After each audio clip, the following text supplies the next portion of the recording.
Sunday, fun day. We got a triple header of games for Sunday, and we're excited for where you can watch all of these games on Sunday, and we'll get into that very, very quickly. But let's start off with the game that's going to be kicking things off on Sunday. It is Portland Thorns FC versus Orlando Pride. That is going to be kicking off at 3 p.m. Eastern. You can catch that on Paramount Plus.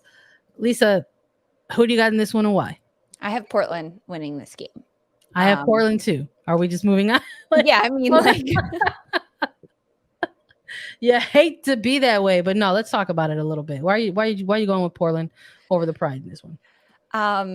Well, there's a lot of reasons. A couple of them are that Orlando is struggling right now. They're coming off 2 back-to-back losses. They haven't won a game in 3 or 4 matches at this point, and the way that Orlando's playing, it's disappointing. It's sad, right? Like, I want to see them get a little bit more momentum and a little bit more attack with losing their head coach and then seeing Sydney Leroux not traveling for Orlando's last match. That doesn't help things. If Sydney Leroux is back in the game for Orlando, that's definitely helpful. But when we look at this Orlando team, they have a lot of good players and a lot of good potential, right? Darian Jenkins, she can score goals. Sydney Leroux can change the game with her alone in what she's doing on the pitch, her mentality, her mindset, and her ability to defend and then quickly transition, find the ball in the back of the net. A player like Michaela Clough, the rookie that was drafted out of BYU to Orlando, she's a really good player, and she could be a candidate for Rookie of the Year, but the circumstances that Orlando has fallen into this year really makes it unfortunate for a player like Clough, because it's hard to be a superstar as a rookie when you're the only one trying to do it, right? Or Orlando's had to jump through a lot of hoops this year. When we look at a team like Portland Thorns, they're coming off of a dominant win over Houston Dash. This was a game where we saw Olivia Moultrie become the youngest player in the NWSL to score. They forced an own goal. There was a penalty kick in this one. Sophia Smith scores in the run of play, but ends up with a brace as she knocked down the penalty kick. We're seeing so much from Sophia Smith that she is becoming this incredibly dynamic player that can do so much on both ends of the field. But in the attacking end, she's truly become unstoppable. It's this race almost between Mallory Pugh and Sophia Smith for who's going to be the most creative goal scorer week in and week out. So when we look at the momentum that Portland has taken over these last few weeks and what they've been able to do, going undefeated in their last 4, 2 of those being wins and dominant wins for Portland at that in their 3-0 win over Angel City and then 4-0 over Houston, that says a lot about what Portland can do. So yeah, we both have Portland in this one for sure. Listen, I'm not too sure I can add on much more for the reasoning behind going with Portland. I just think their form has been very impressive as of late. Yeah. I think they finally had a pretty big, hefty, multi-goal game for folks to take a look at and point at and say they are capable of that. That wasn't just something that happened in a variety of ways. Right, like scoring in a variety of ways and getting the set out, and doing that in a way that required, an adjustment from them. I mean, Christine Sinclair was set to start that game against Houston and was pulled as out of precaution, just a tweak during warmups, and they said that's okay, don't worry about it. And they put in Olivia Moultrie and they went out and they just still did that.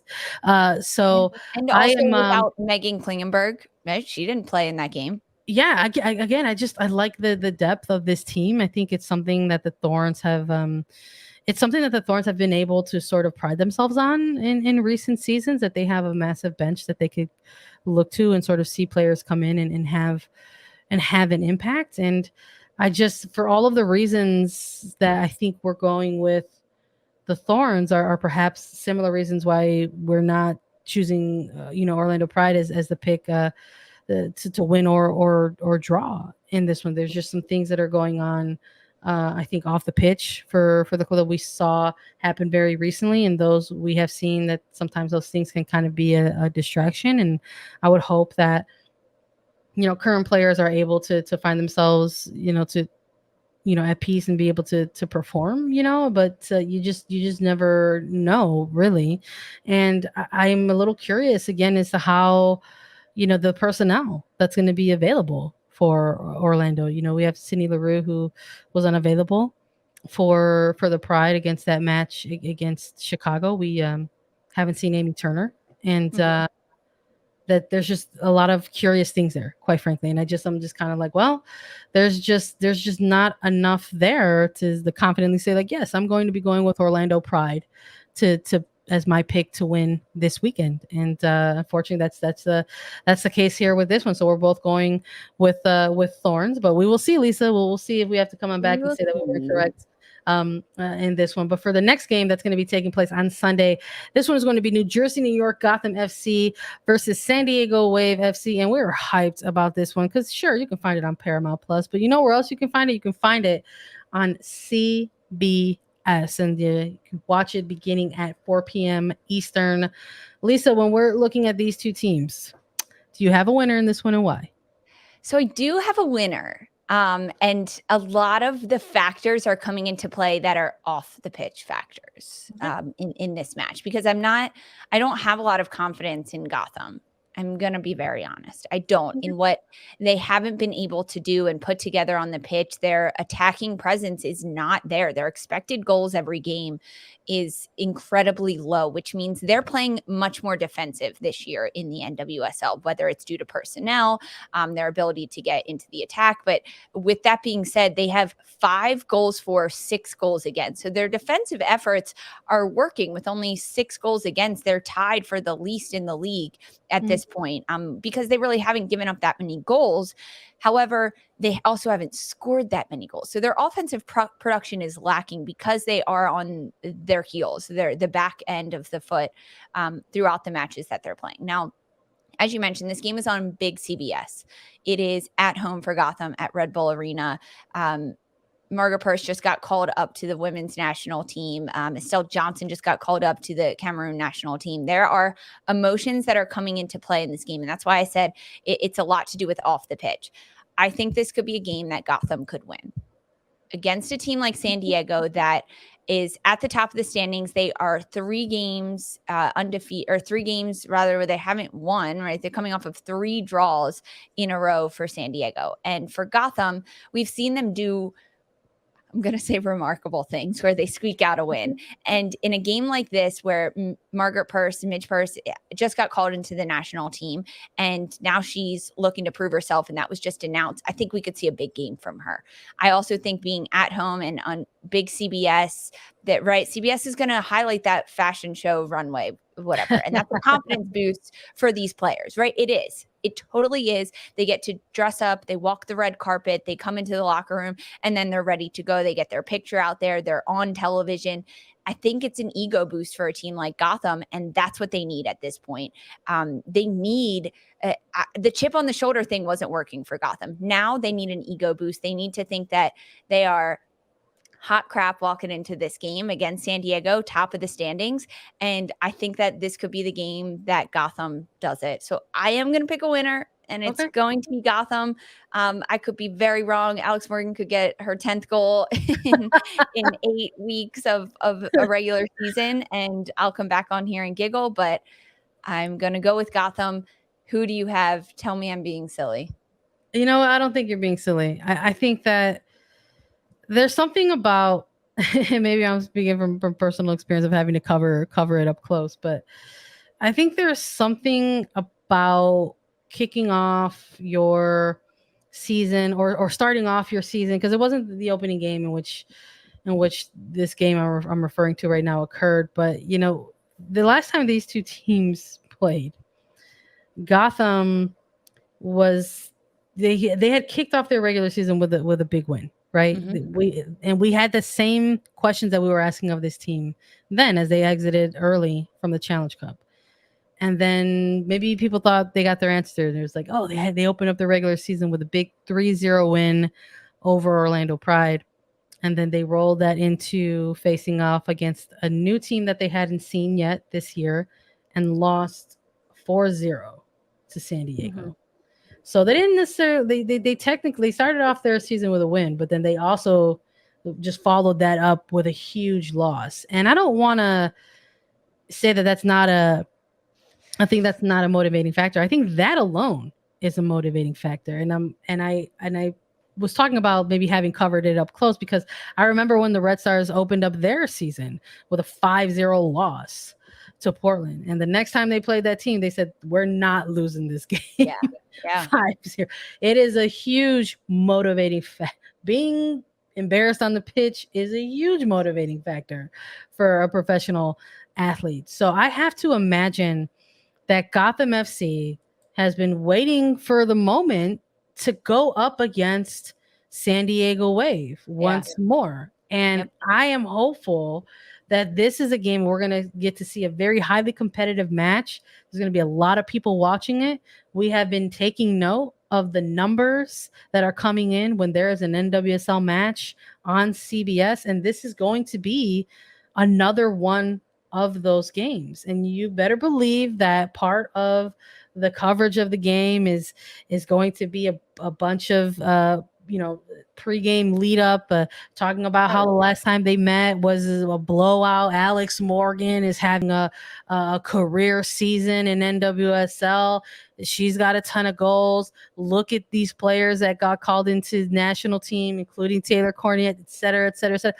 All of that needs to be added motivation for you, especially if you are the team that is going to be the host of this game. If there's going to be I don't want to say like a fixation, but maybe a focus on the fact that San Diego Wave participating in this match and you're the home side, you absolutely want to deliver. So I want to see that too from Gotham FC. I don't know if we're gonna get a multi-goal game. I don't know if we're gonna get it, but I would like there to be a winner, and I would like it to be Gotham FC. So I'm going with Gotham in this one. This is going to be, I guess, my bold pick. I think like gonna have on Attacking Third shows when we're making our picks, I'm going to try to limit myself to one draw and maybe a bold pick. And maybe this is what it's going to be. So I'm probably going to pay for it, I love that we both picked Gotham in this one. I'm going Gotham in this one too. I want to see it. I want the shakeup, and I want it to be a highly competitive match. I think everybody wants that whenever the league gets an opportunity to showcase itself on a bigger platform. And I want to see the hometown bring it. I want to see the home side go ahead and bring it. And I hope they bring the I hope they bring it. So let's see. Right? Let's see let's see how it rolls out at. We've got one last. Wait, Sandra, before we move on from this game, we usually do these previews live, and unfortunately, we are not going live this week due to some scheduling conflicts on our end. And so there's no one in our chat right now to be like, what? You're going Gotham? Like, no way. So I want everyone that's listening to this that usually joins our lives that has thoughts on both of us picking Gotham, like tweet at us, let us know your thoughts, because I miss hearing everyone's or like reading all of the comments in the chat being like, y'all give me your picks. Everyone usually drops their picks in the chat as we go throughout this, and we give ours and then they comment on ours. So I want to know everyone's picks for this weekend's slate of games. And I want to know your thoughts on both of us picking Gotham. No. You can go ahead and tweet at Lisa all you want. I'm going on vacation. That's a scheduling conflict. I'll put myself on blast. I'm out. I will not be paying attention. So you're going to be tweeting into the void if you want Blow her up. We'll see what happens. Look, last time I went on vacation, a bunch of crazy stuff happened. So listen, maybe I'm just predicting and manifesting some things here with Gotham coming out with a win over the Wave. Craziness. Bring on the craziness, Gotham.